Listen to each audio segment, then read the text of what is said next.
মধ্যপ্রাচ্য যুদ্ধের ক্ষেপণাস্ত্র হামলায় নিহত দীপালির মরদেহ দেশে পৌঁছেছে।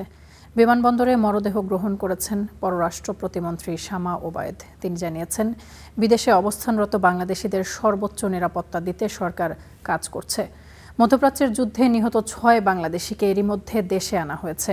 বাকি একজনের মরদেহ দ্রুত দেশে নিয়ে আসা হবে বলে জানিয়েছেন প্রতিমন্ত্রী।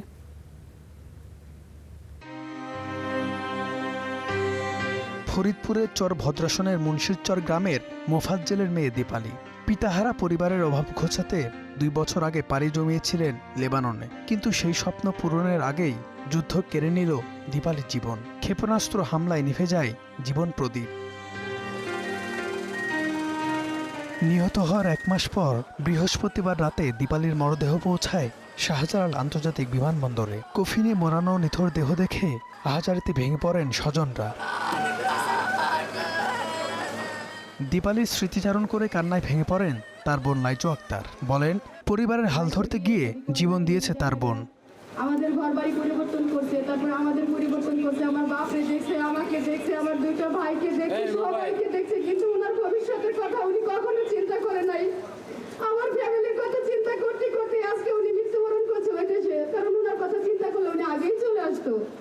এ সময় বিমানবন্দরে উপস্থিত পররাষ্ট্র প্রতিমন্ত্রী শামা ওবায়েদ জানান, সরকারের পক্ষ থেকে নিহতের পরিবারকে সর্বাত্মক সহযোগিতা করা হচ্ছে। বিশেষ অনুদান হিসেবে 50,000 টাকা দেওয়া হচ্ছে প্রবাসী কল্যাণ থেকে। আর্থিক অনুদান দেওয়া হচ্ছে 3 লাখ টাকা এবং সব মিলিয়ে আরও 10 লাখ টাকা তারা পাবে বিমার থেকে। তো সব মিলিয়ে 13 লাখ টাকা দেওয়া হচ্ছে প্রবাসী কল্যাণ থেকে। কোনো কিছুই দীপালিকে ফেরত আনবে না, সেটা আমরা বুঝি, কিন্তু আমরা সরকারের পক্ষ থেকে সচেষ্ট আছি। প্রবাসীদের নিয়ে সরকারের পরিকল্পনা তুলে ধরে প্রতিমন্ত্রী বলেন, চাকরিহারা প্রবাস ফেরত ব্যক্তিদের কর্মসংস্থান পুনর্বাসন নিয়ে ভাবছে সরকার। রেমিটেন্স যোদ্ধারা যারা আমাদের গর্ব, তাদের পুনর্বাসন করা বা তাদের আবার একটা কর্মসংস্থানের ব্যবস্থা করা, সেটা আমাদের একটা প্রায়োরিটি।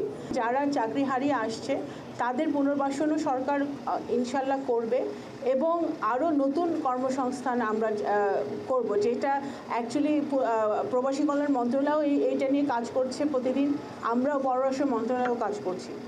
জীবিকার তাগিদে ঘরছাড়া দীপালি কফিনে মোড়ানো লাশবাহী ফ্রিজিং গাড়িতে ফিরছে আপন ঠিকানায়। একদিকে স্বজন হারানোর শোক, অন্যদিকে অনিশ্চিত ভবিষ্যতের শঙ্কায় দিন কাটছে পরিবারটির।